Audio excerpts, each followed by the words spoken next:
Hello, this is Dr. Chris Marshall here at Medical Specialty Clinic, and today we're diving deep into a condition affecting millions worldwide, non-alcoholic fatty liver disease, otherwise known as just fatty liver.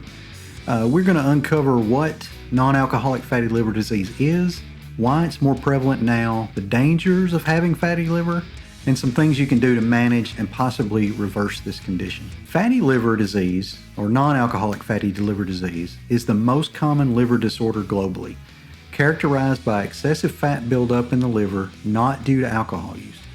It can progress from simple steatosis to non-alcoholic steatohepatitis, which can progress to cirrhosis and liver cancer if unchecked. So through the rest of this video, I'm going to refer to it just as fatty liver disease, just for the sake of time, even though I mean non-alcoholic fatty liver disease. Because alcoholic fatty liver disease is a whole nother disease process, but just for the interest of time and just so I don't have to keep saying the whole name every time, it'll be just fatty liver. So if you hear me say fatty liver, I mean non-alcoholic fatty liver disease. Fatty liver disease is currently the most common chronic liver disease worldwide. According to a recent systematic review and meta-analysis, the global prevalence of fatty liver disease increased from 25.3% in 2006 to 38% in 2019.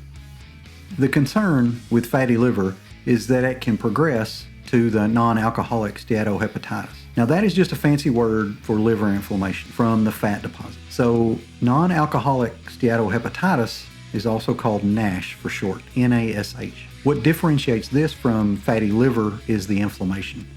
That inflammation causes scarring and fibrosis, which can progress to cirrhosis, full-blown liver failure, liver cancer, and death. So what has caused the spike in fatty liver disease cases, and how can we fight back? Let's find out. Obesity, insulin resistance, and metabolic syndrome are the usual suspects behind fatty liver disease. But our diet, especially our fructose consumption from processed foods, plays a pivotal role. So let's back up and get into a little more detail about how fatty liver develops. So the exact cause of fatty liver remains unclear, but there are several factors that contribute to its development. Obesity and overnutrition or excess caloric intake, particularly from fats and sugars, can lead to obesity and insulin resistance, and this drives fat accumulation in the liver and other parts of the body. Insulin resistance, a key factor in fatty liver development, where the liver and other tissues do not respond well to insulin, leading to much higher than normal insulin levels and increased fat storage in the liver cells. Genetic predisposition is another factor. Genetics can play a significant role in an individual's susceptibility to fatty liver disease. Metabolic factors is another. Conditions like hypertension, high blood sugar, and abnormal cholesterol levels are all closely linked with fatty liver development. Fructose consumption. Fructose contributes to the development of fatty liver disease through several mechanisms. Its role has become a significant concern given the high amounts of fructose in the modern diet, primarily from added sugars in processed foods and sweetened beverages. So here's how fructose can lead to fatty liver disease. Unlike glucose, which can be metabolized by nearly all cells in the body, fructose is primarily metabolized in the liver. When consumed in large amounts, fructose floods the liver, where it's rapidly converted into fat through what we call de novo lipogenesis, the process of converting sugar to fat in the liver. This process not only increases the amount of fat stored in the liver cells, but also can lead to increased blood levels of triglycerides, a type of fat. Typically how mammals store sugar as fat is in triglycerides. So insulin resistance is another.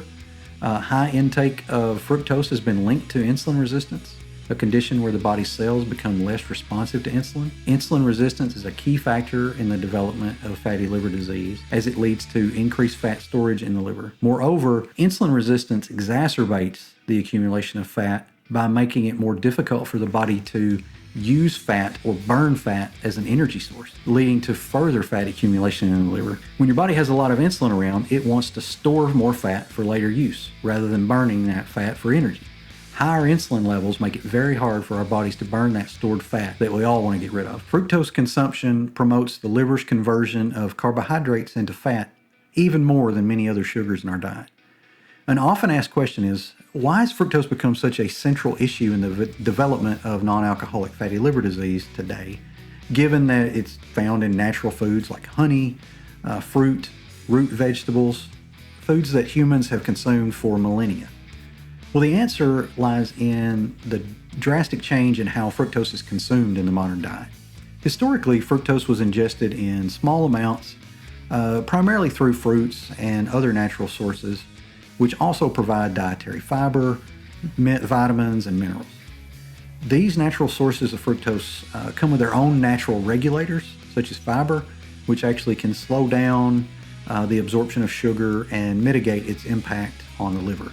Moreover, the quantities of fructose consumed were relatively low. Given the seasonal availability of fruits and the labor-intensive nature of harvesting natural sweeteners like honey, the landscape of fructose consumption underwent a dramatic transformation with the advent of manufactured foods. High fructose corn syrup, a sweetener derived from corn, began to be produced in very large quantities in the 1970s. It was quickly adopted by the food and beverage industry due to its low cost and high sweetness level, becoming a staple ingredient in a wide array of processed foods, including soft drinks, baked goods, and candy. As a result, the average intake of fructose skyrocketed, far exceeding the levels humans had historically consumed from natural sources. This surge in fructose consumption is a key driver of the obesity epidemic and metabolic diseases, including fatty liver disease.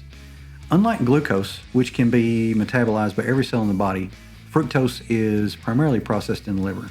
When consumed in high amounts, the liver is overwhelmed, converting excess fructose into fat. This not only leads to fatty liver, but also contributes to insulin resistance, a precursor to type 2 diabetes and cardiovascular disease. The issue, therefore, is not fructose itself, but the quantity and the form in which it's now consumed. The human body is not designed to handle the excessive amounts of fructose found in manufactured foods, leading to a host of health problems, including fatty liver disease. While fructose in fruits and vegetables comes packaged with fiber and nutrients, the high amounts in processed foods, sodas, and candies flood our liver with sugar, leading to fat accumulation. A major shift from how our ancestors consume fructose. The modern diet is the main culprit here. Foods are made differently now, but a good place to start looking is to excessive consumption of sugary drinks, including not just sodas, but also fruit juices and sports drinks. These significantly contribute to fatty liver disease. But it's not all doom and gloom. There are effective ways to combat fatty liver disease, and here are my top 5 tips. Focus on whole foods, limiting saturated fats and sugars. Now, whole foods refer to foods that are consumed in their natural, unprocessed form or have undergone minimal processing. These include fruits and vegetables. These are rich in essential vitamins, minerals, antioxidants, and fiber. Fruits and vegetables are foundational to a liver-friendly diet. They help combat oxidative stress and inflammation, both of which are implicated in fatty liver disease. Whole grains, foods like brown rice, quinoa, barley, and whole wheat contain more fiber and nutrients than their refined counterparts. Fiber is particularly beneficial as it helps regulate blood sugar levels and promotes satiety, which can aid in any weight loss program. Lean proteins are another good place to start or to look.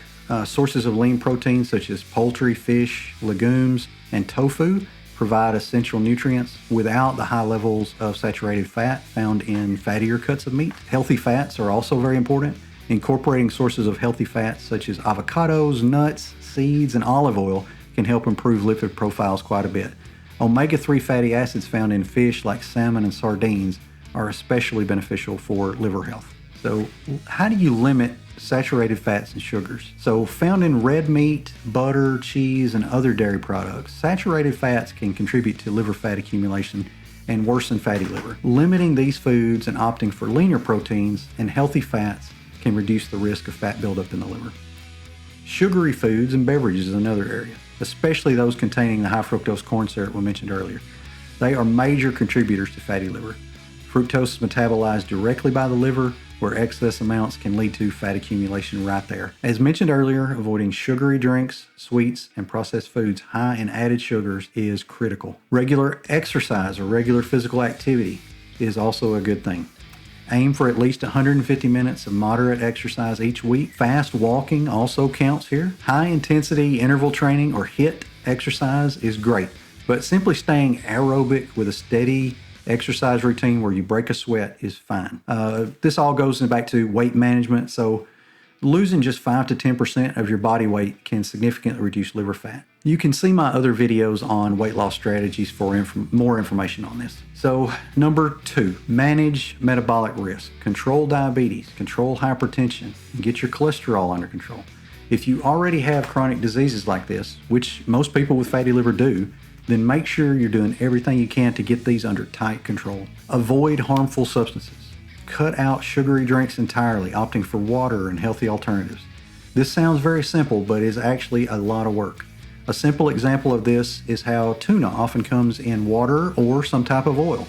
Always get the product in water and then add the healthy oil or fat to it that you want, so you know that you're not getting the often cheaper ingredients that are more processed and contain more trans fats and saturated fats that we know are detrimental to our health.